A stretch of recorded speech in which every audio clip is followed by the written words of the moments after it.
Hello everyone, कैसे हो आप सारे लोग। रीट शिक्षक भर्ती 2025 के लिए एक बड़ी अपडेट आप लोगों के लिए। आप सबको पता है कि आपका एग्ज़ाम जो होने वाला है वो 27 फरवरी और 28 फरवरी 2 दिन आपका एग्ज़ाम होने वाला है। तो आपके एडमिट कार्ड और एग्ज़ाम सिटी क्या होगी उसके लिए अपडेट आ चुकी है आज कि 19 फरवरी को आपका एडमिट कार्ड रिलीज़ कर दिया जाएगा। ठीक है, 19 फरवरी को आपका एडमिट कार्ड रिलीज़ कर दिया जाएगा।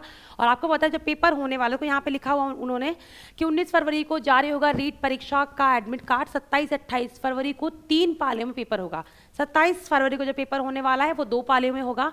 जो 28 तारीख को पेपर होगा वो आपका 1 पाली में होगा। ठीक है, इन्होंने बोला कि आपको बस परीक्षा सामान्य ड्रेस कोड में जाना है, परीक्षा देने सामान ड्रेस कोड में जाना है। ऐसा नहीं कि कुछ शादी बारात में जो कपड़े पहन के जाते हैं वैसे जाना, वो उन्होंने लिख दिया है स्पेशल। सबको पता होता है परीक्षा देने जाना है तो इंसान नॉर्मल कपड़ों में ही जाता है, वो उन्होंने यहाँ पे मेंशन कर दिया है।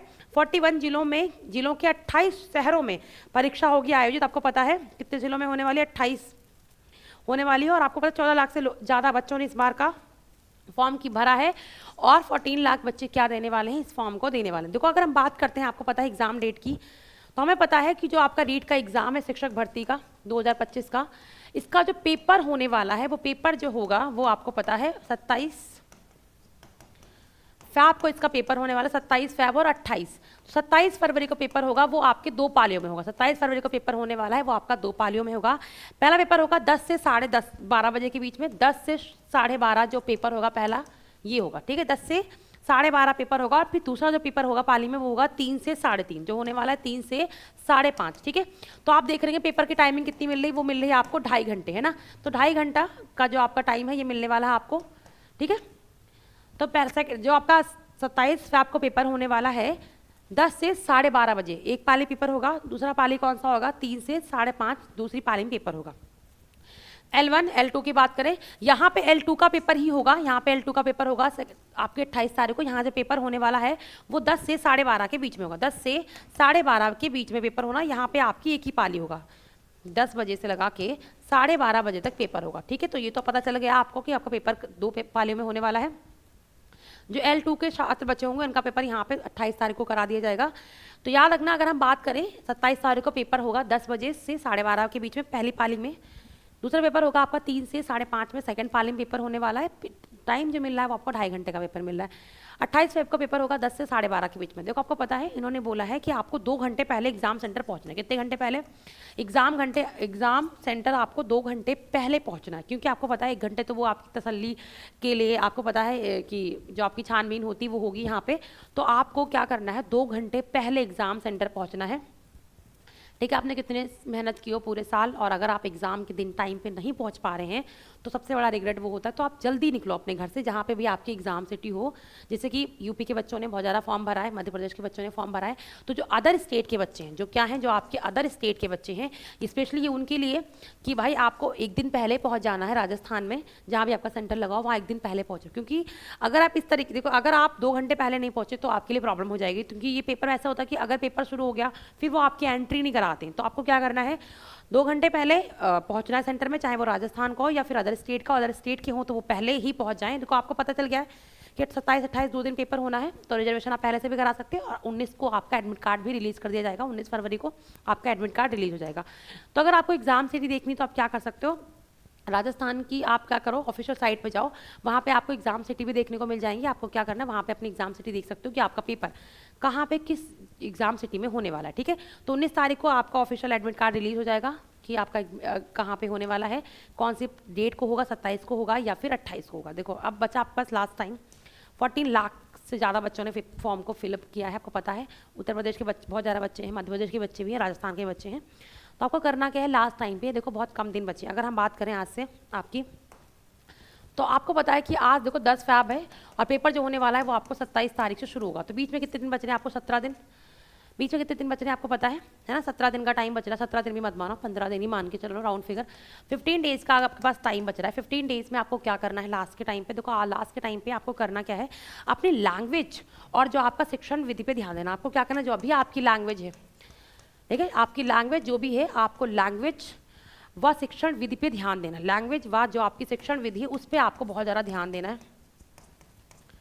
ठीक है, शिक्षण विधि पे बहुत ज़्यादा आपको क्या करना है, ध्यान देना। ठीक है, अब ऐसा नहीं कि आप देखो हर किसी का एक ना एक स्ट्रॉन्ग सब्जेक्ट होता है कि मतलब किसी का मैथ्स थोड़ा सा वीक है, तो आप नहीं लास्ट मोमेंट में मैथ पढ़ने बैठ जाओ। आपको क्या करना है, जो आपकी लैंग्वेज है, जो भी आपकी लैंग्वेज रही है या फिर शिक्षण विधि जो भी है, उस पर आपको बहुत ज़्यादा फोकस करना है। साथ में सबसे इंपॉर्टेंट चीज़ ये है कि आपको पता है कि आपका पेपर 10 बजे शुरू होगा और 12:30 तक रहेगा, और एक पेपर आपको 3 बजे शुरू होकर 5:30 तक रहने वाला है।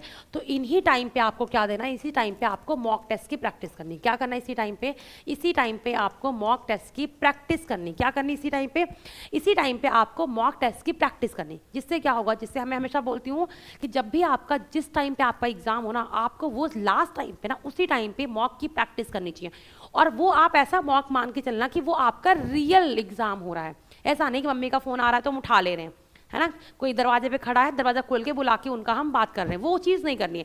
आप ये मान के चलो कि भाई आपका ये रियल पेपर हो रहा है, आप एग्जाम सेंटर में बैठे हो। जैसे वहाँ पे बैठते हो ना, किसी का फ़ोन आपके पास होता ही नहीं है, उसी तरीके से अपना 2.5 घंटे के लिए फ़ोन अपने बैग में डाल दो या घर में किसी को दे दो, आपके पास फ़ोन नहीं होना चाहिए। आपको इन्हीं टाइम पे क्या करनी है, आपकी मॉक की प्रैक्टिस करनी है ना। जिससे क्या होगा, जिससे आपका जो माइंड होता है ना वो सेट होना शुरू हो जाता है, उस वैसे ही काम करना शुरू करता है जैसे आपके एग्जाम में। कभी कभी होता है ना कि कुछ क्वेश्चन ऐसे होते हैं जो हम घर पे आते हैं तो हमें इजी लगते हैं और हम कर लेते हैं, वहीं जब हम एग्जाम सेंटर में कर रहे होते हैं ना तो हम नहीं कर पाते। उसका रीज़न ये होता है कि हमारा दिमाग बहुत टेंशन में होता है, हम घबराए हुए होते हैं, पैनिक हो रहा होता है हमारा दिमाग उस टाइम, हम पैनिक कर रहे होते हैं, इसलिए कभी कभी हमें आती हुई चीज़ें भी गलत कर देती हैं। और कभी कभी आपका एक नंबर जो आपने पैनिक में गलत कर दिया है वो सिलेक्शन आपका रोक देगा। और वही बच्चा जिसने प्रैक्टिस किया होगा इस टाइम पे, जिसका दिमाग एकदम से शांत हुआ होगा, पैनिक नहीं कर रहा होगा, वो आपका सिलेक्शन पा लेगा। तो आप कभी कभी आपको नॉलेज होती है और आप पैनिक की वजह से क्या कर देते हो, अपने क्वेश्चन को गलत कर देते हो। उसका रीज़न ये होता है कि आप उस टाइम पे प्रैक्टिस नहीं कर रहे होते, आपका माइंड